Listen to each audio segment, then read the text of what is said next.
welcome back. This is Brandy M. Miller with Creating with Love, where we work to spread love, hope, and joy through creative expression to every human heart. And over the last 10 days, we've been working to flesh out a novel and start writing it, is what we did yesterday. And I was going to move on to the next chapter, but it really bothered me that this chapter, while good, was not the love letter to my reader that it needed to be. It lacked the sensory details. There was no sense of smell, sense of sight, no textures, no real context for the emotions of the scene. And there was also no compelling hook that would cause a reader to say, oh my gosh, I've got to read this to find out what's going to happen.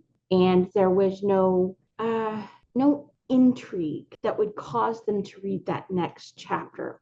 And I don't want you to write good things. I don't want you to stop with good. I want you to work toward great. I want you to work toward making every word on the page really a love letter to your readers, promising to take them on an unimaginable destination, journey to a destination they didn't even know was possible. Because if you can do that, you won't have problems attracting not just readers, but people who become fans and move from fans to becoming raving fanatics that just can't stop talking about the work that you've read, the work that you've done. So today, instead of moving on to chapter 2, I really want to work on chapter 1 and making it the very best that we can present to our reader. So I'm going to open up the screen and start sharing, but that's something I want you to keep in mind as you're writing. Your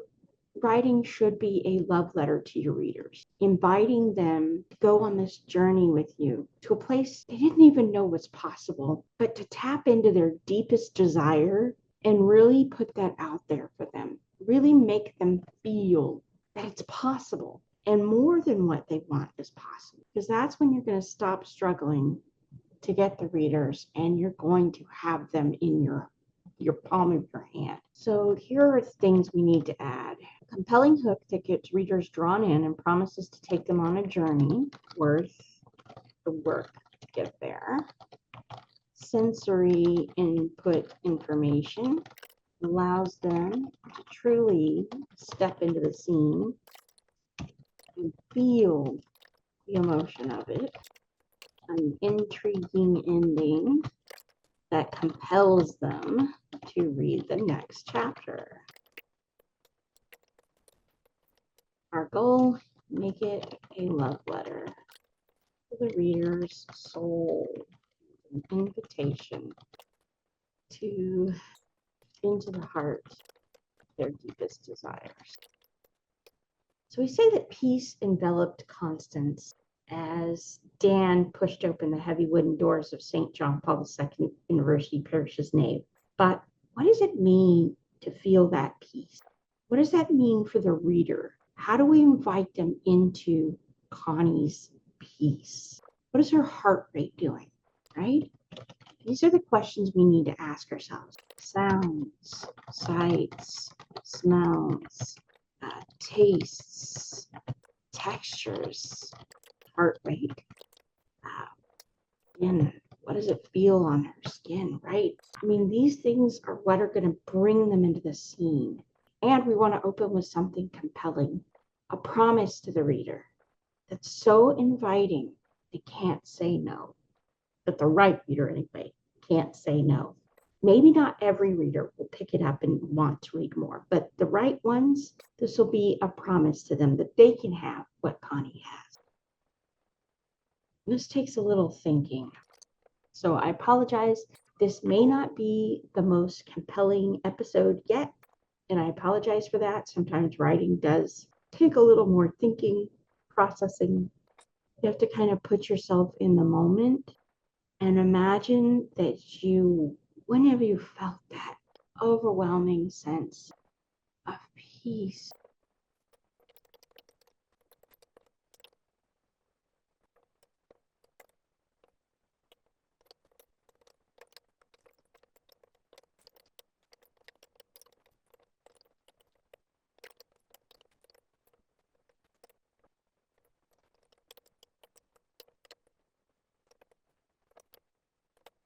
Yeah, I wish every person could feel what I feel right now. That's the promise. By the end of the journey, you're going to feel what she feels. So that's our opening hook. Hopefully, it's more compelling.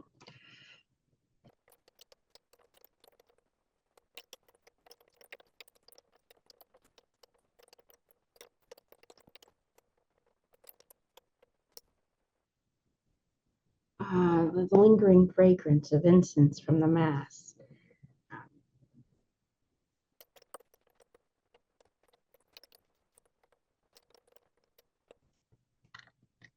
Yeah, making the prayers of the faithful tangible reality.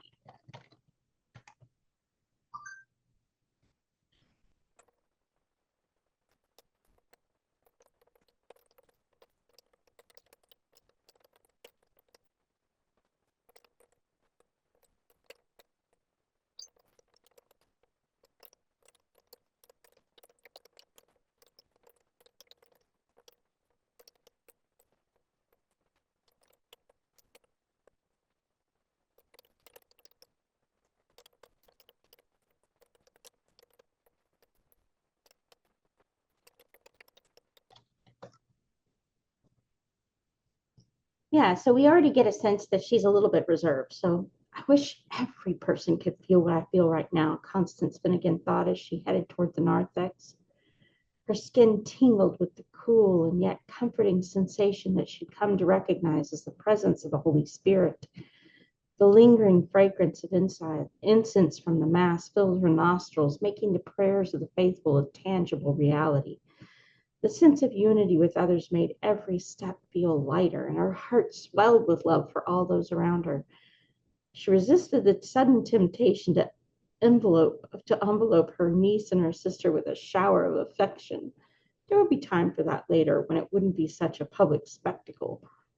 Now, see, she's already concerned a little too much with what other people will think. There is no tomorrow guaranteed. If you feel the sudden urge to wrap people in your arms and shower them with love, take the time to do it. So now we have a more tangible sense of what she's experiencing and how she's feeling. And for people who haven't experienced that, it may be inviting enough for them to want to read more and find out how Connie gets there.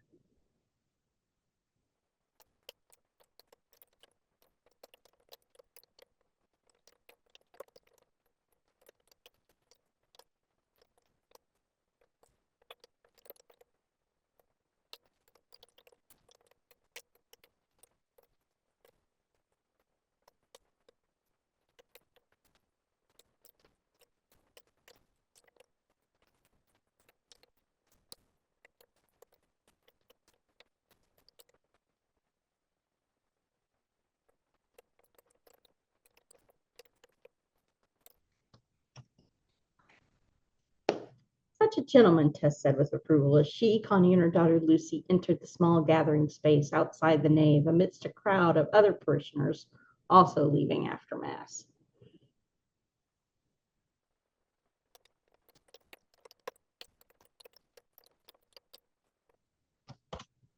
I think that's a much better opening. I think that does a better job of getting our readers' attention and promising to take them on a journey. You're going to end up feeling what Connie feels.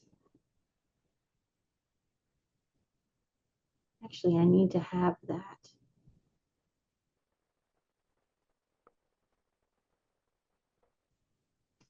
Yeah, we don't need to have her full name. We can do that. I don't want to confuse the reader. If you change names of the character while you're in the middle of writing without explaining anything to the reader, it can get them confused and lost rather than being a smooth transition. We can outline her full name later. Hold on a second. I seem to have a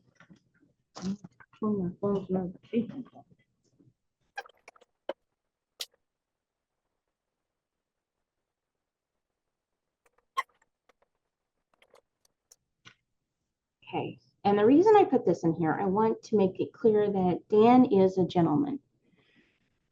He's characteristically, well, the example of what you would want to see, generally speaking, in masculine behavior. Now, as we remember from having plotted out earlier, he's not always perfectly living up to that under the surface. He's doing it externally, but internally, he's not being a very good gentleman.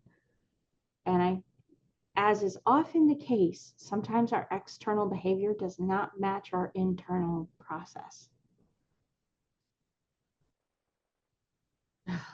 Turning to Connie.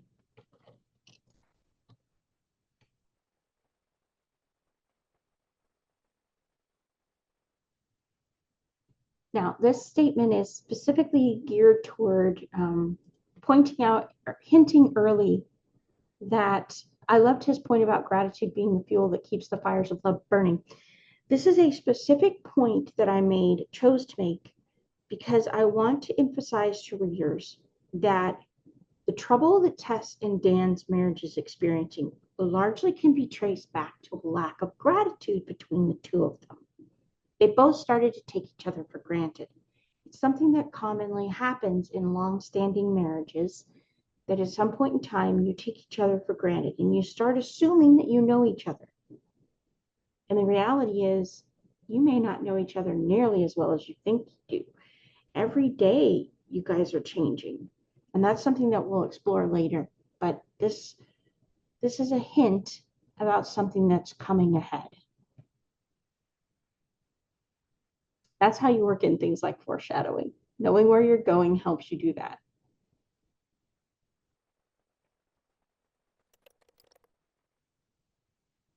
Since love is the premise, this is a journey to love. This is what she actually wants. This is her real goal. She wishes every person could feel as loved as she feels walking out of Mass. And it's the same goal that I share, really. I want every person to feel the undescribable sensation of having divine love give itself to you, fill you up from your head to your toes, wrap itself around you, and make you just in awe of its presence. Because if I can get you there, then reclaiming the world for Christ is a no-brainer, because that's the only way it's going to happen, is when you step into Christ's arms and you let him into your life in that deeply intimate way that only comes in the Eucharist. And you let him sit and nourish you and become part of you. That is when your heart will be set on fire with love for your neighbor. And you'll really want the whole world to feel that way. There's nothing like it. Nothing. So it's my wish, my deepest desire is for every person to feel that. Because I think it would solve every problem we've got in this world. And then the only problem would be, how do we build more churches? All right, so we have given a little more, we've added some more words, which is nice. Remember, we were a little stunted here. This was only like 600 words, I think. We've bumped it up to 818 just by adding that. There's no intrigue at the end of this. Thanksgiving lunch waits. That's kind of, yeah, okay. That promises they're going to have something there. But it doesn't really draw the reader to be compelled to read. It doesn't really give us a mystery that's got to be solved. So that's something I need to work on. Figuring out how to really build that intrigue. And one of the ways you can do that is by introducing a character off screen. And maybe that's what we're going to do. Instead of Thanksgiving dinner awaits, it's more like let's talk about who's going to be there.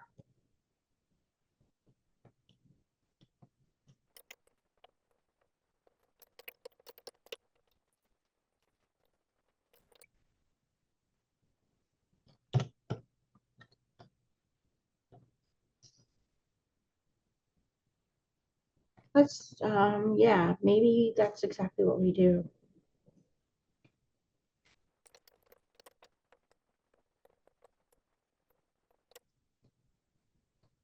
Oh, this pulls on my past experience with my grandmother.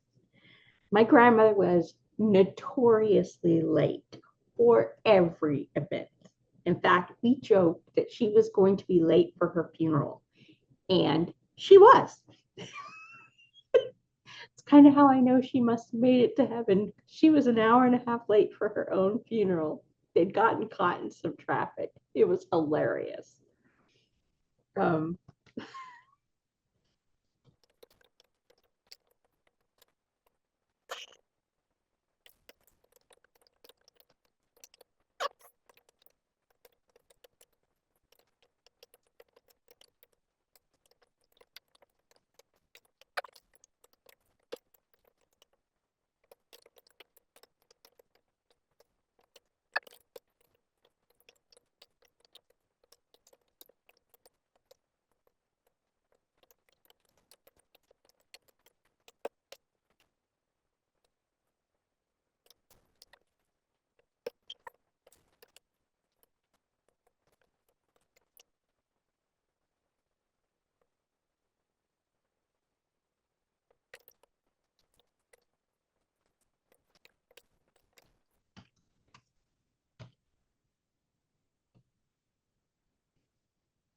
all right, so now we've got the intrigue of will mom be on time or won't she?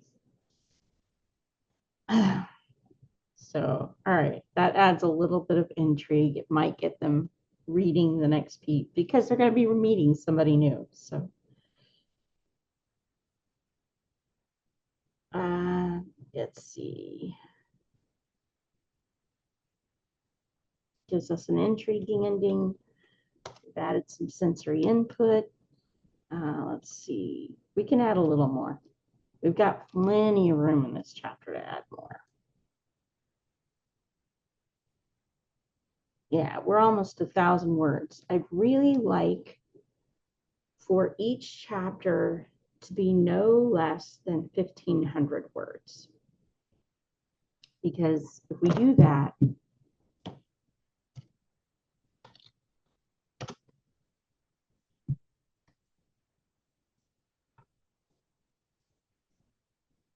we end up at 60,000 at the end of 40 chapters.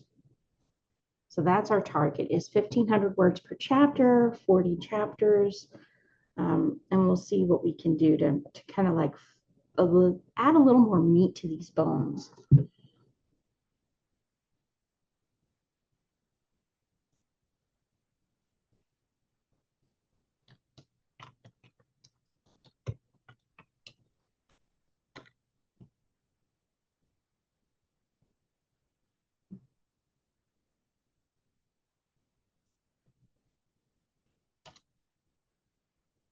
Okay, so now we've got this filled with sensory, but when we step outside, we're really not. Let's go back and review a little bit more about Connie. She's got brown hair and brown eyes. Lucy is, did I? Yeah, red hair. Okay, so Lucy's auburn hair may be blowing in the breeze.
All right, let's see where we are word count. We've added a little bit of texture and flavor to it. May need to add a little more, but I'm happier with this chapter now than I was. Yeah, we've still got about 600 words we want to find a way to work in there.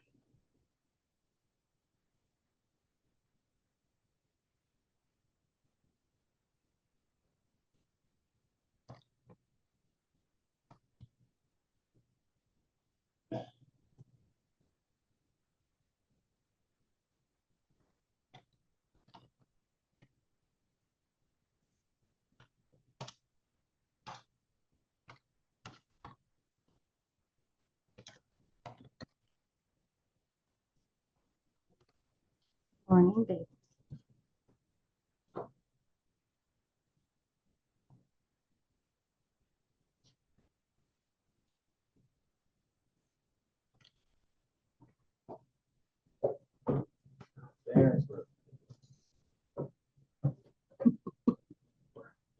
Mm-hmm.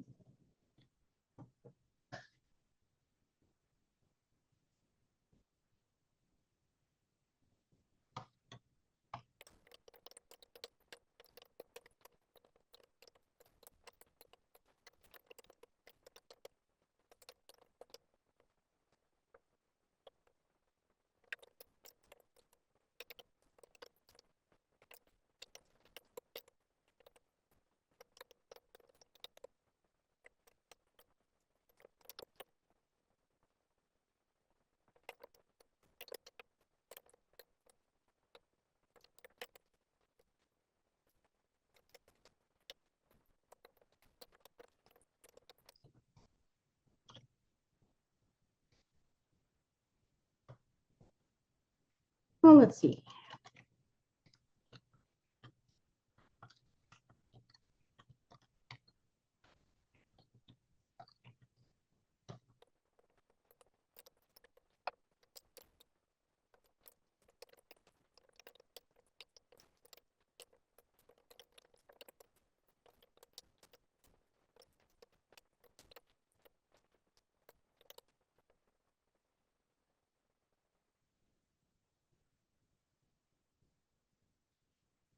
Okay, so that adds a little more. A smell of, what does it smell like in the air?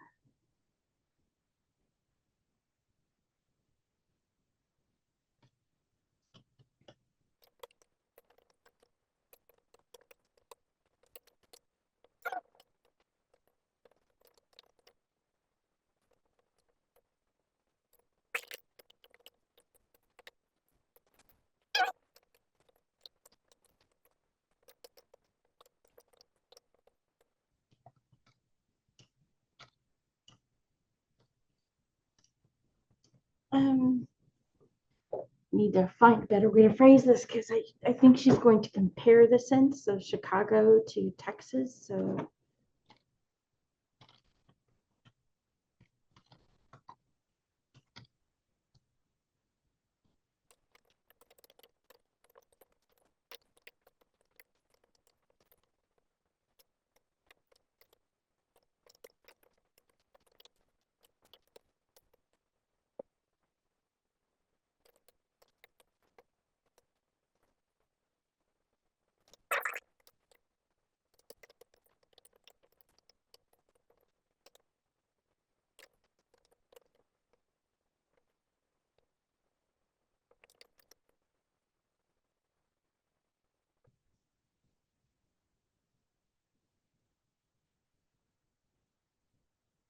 oh, we'll end with that. I swear she's gonna be late to her funeral.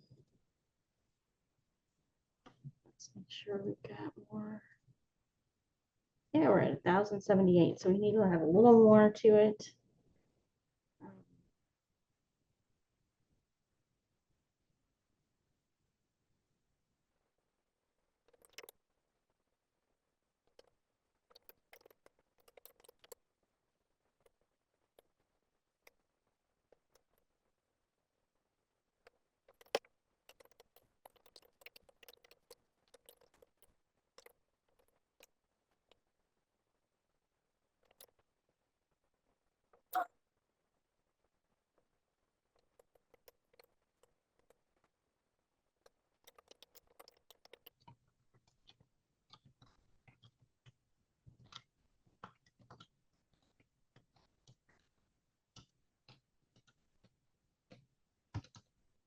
Now we've got a little better feel.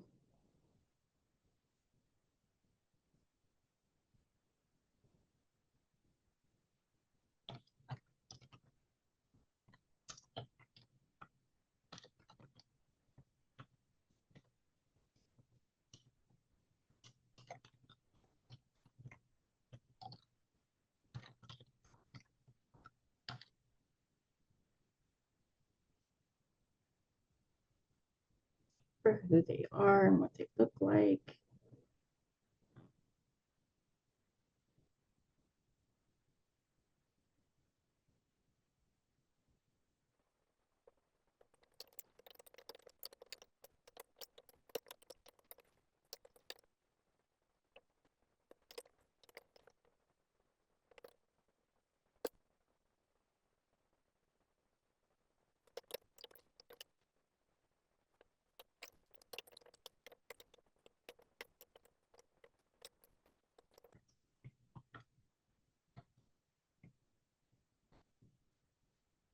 Okay, so now we have a little bit of sisterly, Connie envied Tess's natural curls, a gift from her late father, but Tess hated them. So now we have a little bit of sisterly dynamic thrown in there.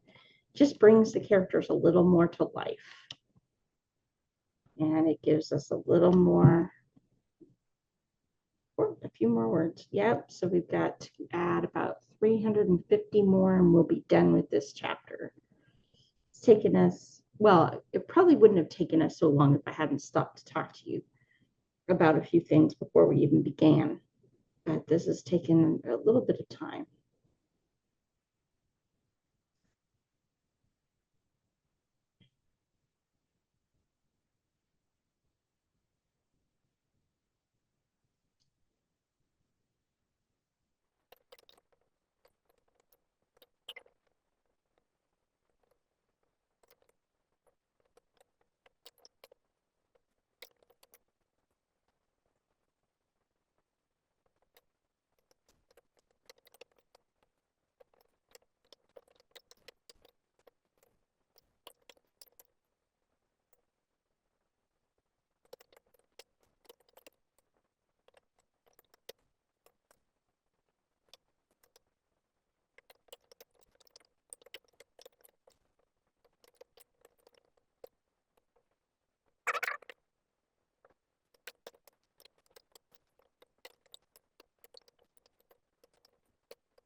We're at now.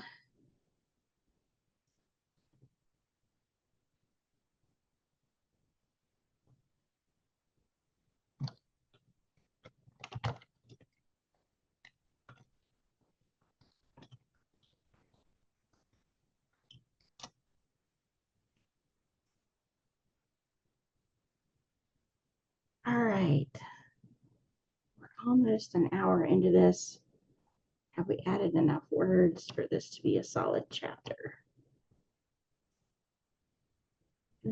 Still we're lacking.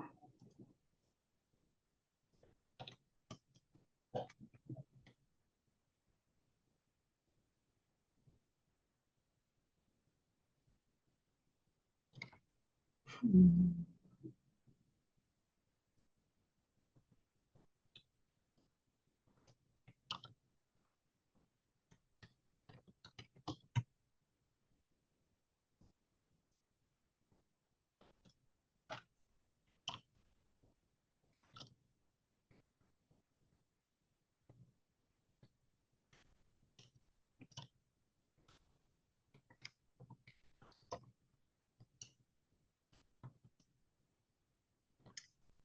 wondering if they didn't both come from, yeah.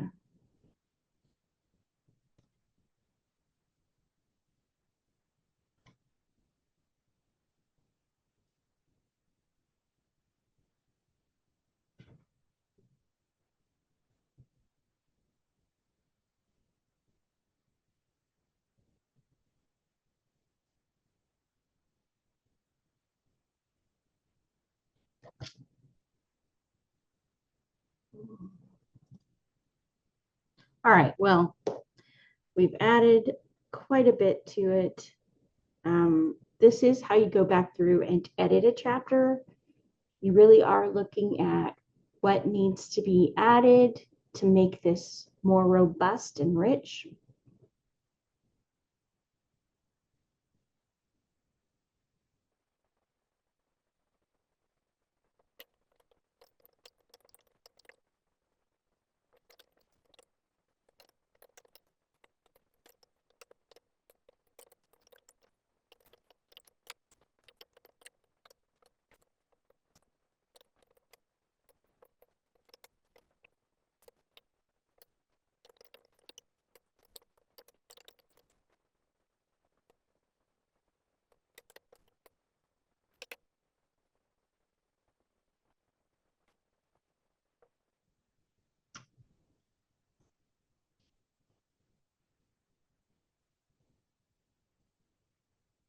Maybe I'll talk about textures beneath your feet.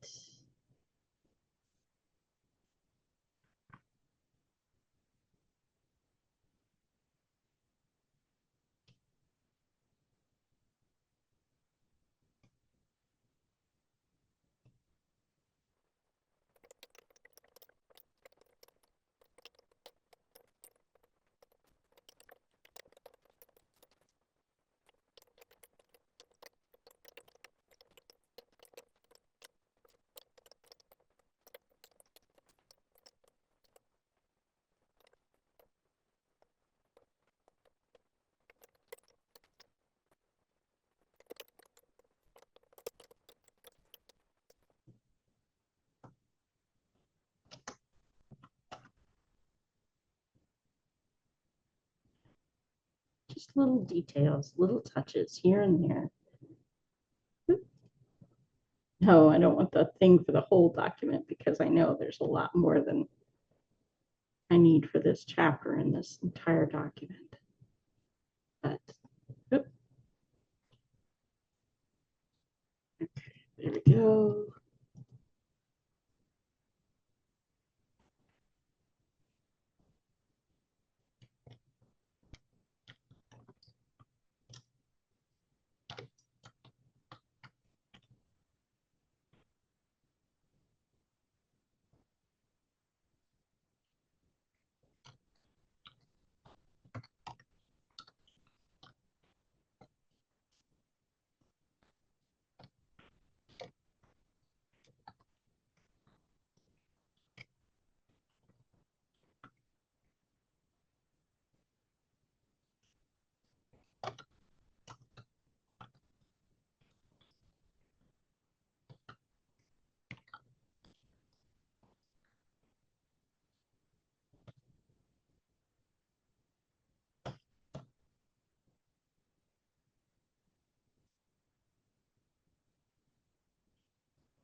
So sorry. I'm like a kid. Are we there yet? Are we there yet? Are we there yet? Get closer. Get closer. Got 208 words to add.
see.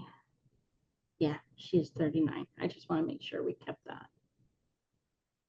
It's always good to check back with your time. This is one of the reasons why we do these character profiles, is that it allows us to fact check when we're putting things out there so we don't create inconsistencies in the narrative that might interrupt the flow of the reader.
And now we see a little bit of Connie actually feeling jealous of her sister and all the things that her sister seems to have accomplished.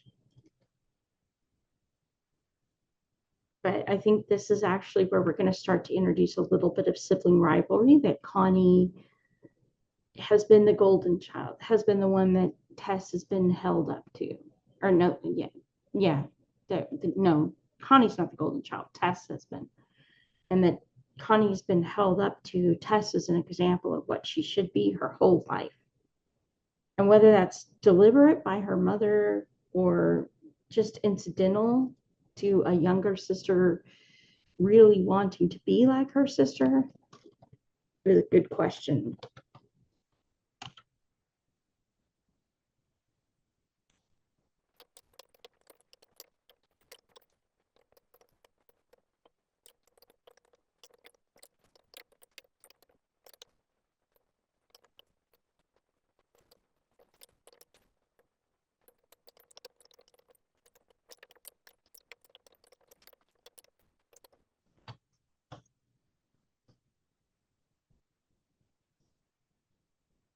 Yeah.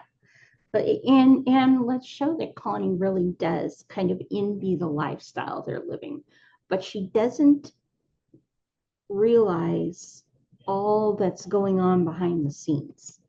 It sets us up for the big reveal later that Tessa's marriage and Tess and Dan's life is not as picture perfect as Connie thinks it is. There's a lot going on behind the scenes that Connie has no idea is happening. Partly because she's not there to see it, partly because um, Connie's been blinded by the superficial, like a lot of people are.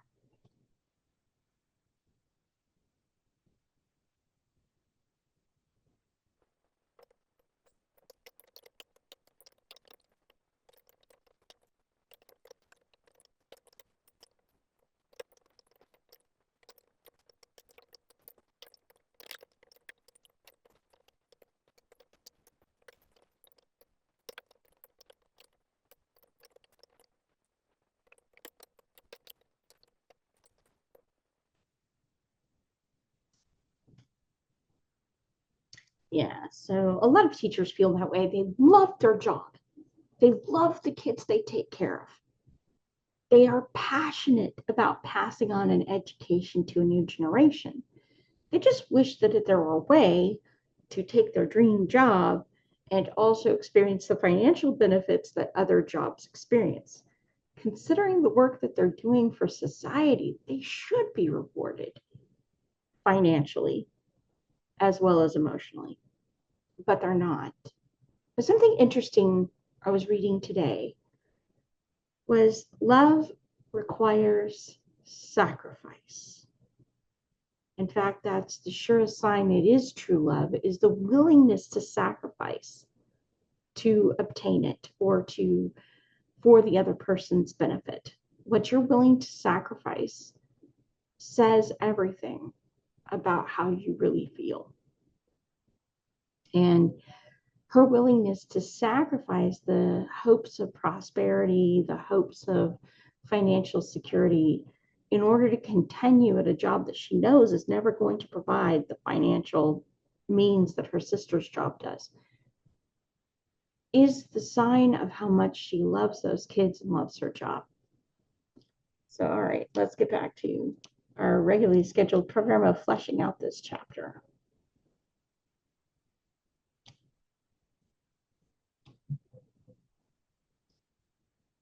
Yay, we've only got 43 more words to go.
Oh, maybe they're not black ballet, like suede.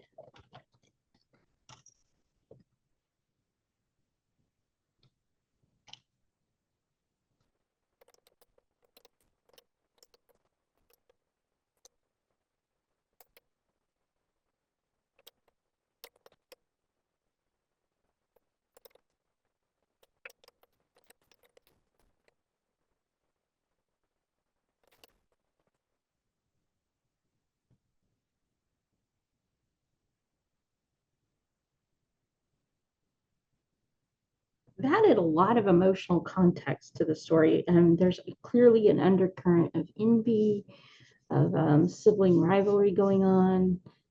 Tess seems friendly to Connie. Tess doesn't seem to be participating in the sibling rivalry, but we may see a different side of her when they're talking in the kitchen later. Let's see how far we've gotten.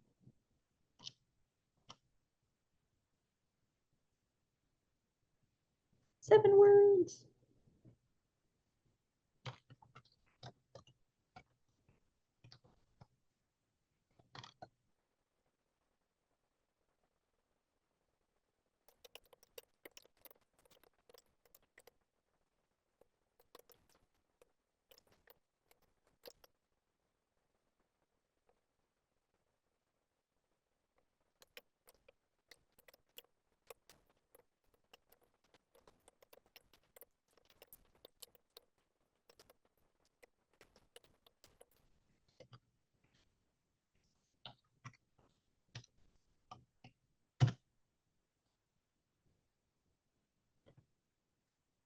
All right. We are at our word count finally. And it took us an hour and 30 minutes to get here. So all totaled, I have spent about 2 hours on this chapter to get to this point. And that's really about what you should expect each chapter to take you. It's about 2 to 2.5 hours. If you're going to write a book in 40 days, that's how much time you should be giving yourself.